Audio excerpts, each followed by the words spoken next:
I thought take a walk was a metaphor. You actually meant it. Nope. Oh! It was a metaphor. Let me start with a fundamental question about Yellowstone, Season 5, Episode 5, Watch 'em Right Away.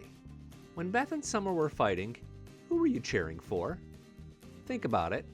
Be honest. Emotionally, did you want the mouthy Summer Higgins to get beat up? Or when she reveals she had 9 years of jiu-jitsu, did you get a little bit excited? Answer in the comments. It's Billy Dukes and me. I got a little excited. I wanted to see Beth Dutton get her butt kicked, and I bet I'm not in the minority. Oh, that felt good. But this right here is the problem with Yellowstone Season 5.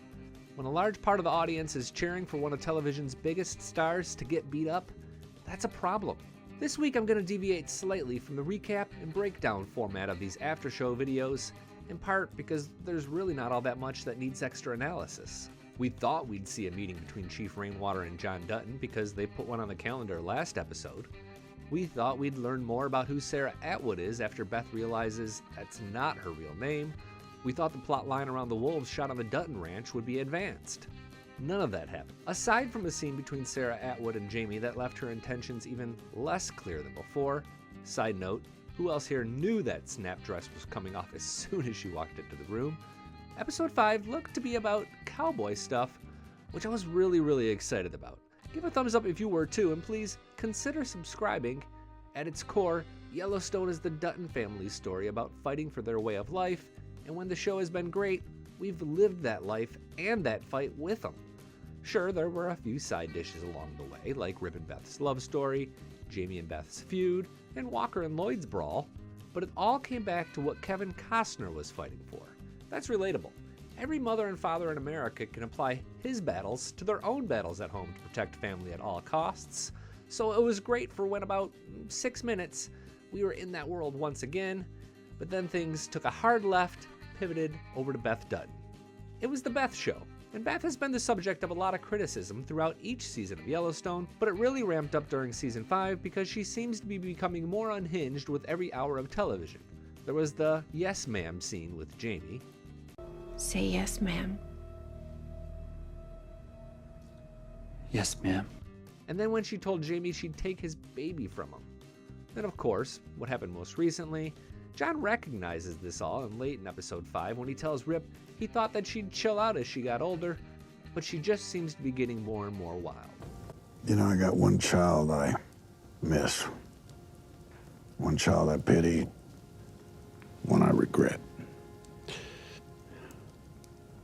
But that girl, that child I envy. I don't necessarily feel his envy here, but that's a father's prerogative.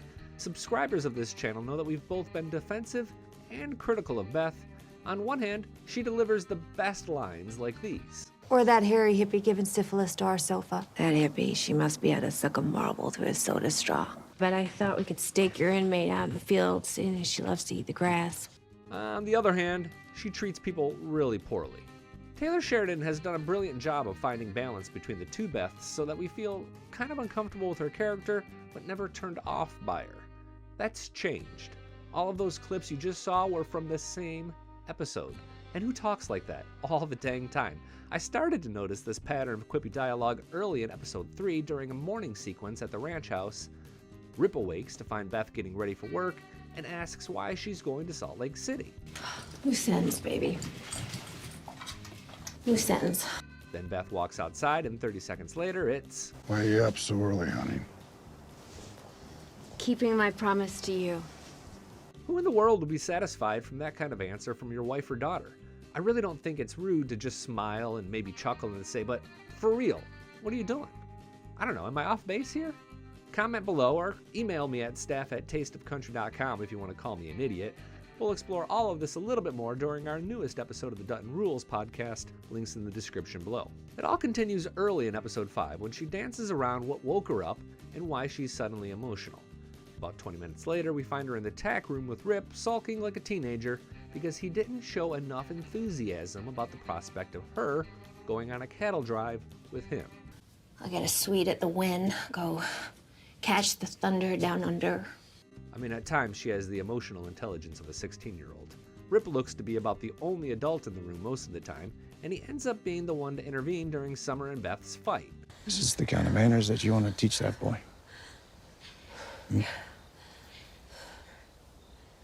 And you, I don't know you, but I know this. You're never going to convince someone to think the way that you think by insulting them in their own house. No, he didn't stop it, but he steered it towards a conclusion after doing the disappointed dad thing. John, he has a habit of introducing bad ideas, like inviting Beth to eat with Summer, and then making them worse by refusing to manage the outcomes. He's constantly shocked, I tell you, by his daughter's bad behavior. I think we call that enabling. All of this built up to an 11-minute long fight sequence that was really good in a vacuum. I know, I just spent several minutes complaining about where Season 5 is going, but please, believe me when I say I don't think Season 5 is bad, it's just not meeting the high bar that the previous 4 seasons have set. To me, it's a little bit like watching any network television drama. Right now, I like it like I like Blue Bloods, and that feels like a little bit of a letdown. There are 2 very clear problems with where this season is at. The first is that the delicious side dish has become the main course. Beth and all of her crazy should be like Kramer from Seinfeld. I mean, we loved Kramer, but it can't be Kramer's story that we're tuning in for week after week. That wears thin, leading to viewers hoping that someone you once cheered for gets the baloney kicked out of her by some woman fresh out of the women's prison. At that moment, I'd argue that the obnoxious environmentalist was the more lovable character. The second problem is similar, but has to do with the writing of the script. We love the Beth-isms. One big happy family. And an assistant. And a hooker. I don't know what could make this any better. But they only work if they're used sparsely.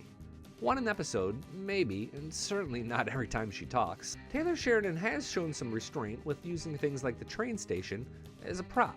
I mean, how ridiculous would it be if Rip were dropping 1, 2, or 3 bodies off at the train station every single episode? With Beth, it feels like he's constantly trying to come up with things that look good on a t-shirt. A third problem is that no one seems to know what to do with the characters who seem genuinely normal. These are the Jerry Seinfelds of the show, or maybe the Jim Halperts if you're more of a fan of The Office. Rainwater's plotline has almost disappeared since Season 3 ended. Jimmy and his new wife Emily have not even been mentioned this season, even though Jefferson White and Catherine Kelly are listed in the opening credits every week.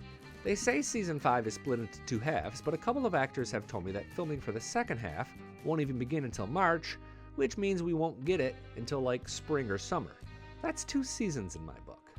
2 7-episode seasons, but we're getting a full dose of Beth's drama every episode. I think the conversation about how you feel about Beth is really misdirected. How we feel about her is more a reflection about how we feel about the season we're watching. And that's kind of hard to reconcile because we're so committed to this show. And last thing now, in spirit of keeping this a recap video, the fight does the job John hopes it will, and the 2 women seem to have found some measure of respect for one another.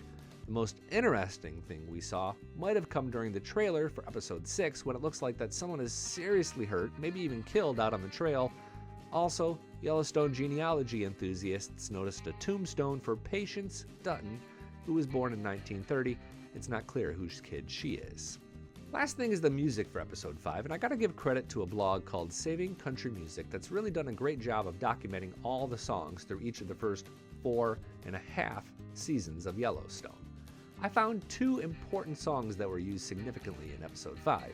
The first comes during the tack room scene between Rip and Beth when we hear a song called Intertwine by Senor May, and then at the very end of the episode as the cowboys are shoving off, it's a song called Far From Home by Aubrey Sellers. I'm Billy Dukes with Taste of Country. Thanks for watching, and thanks for subscribing.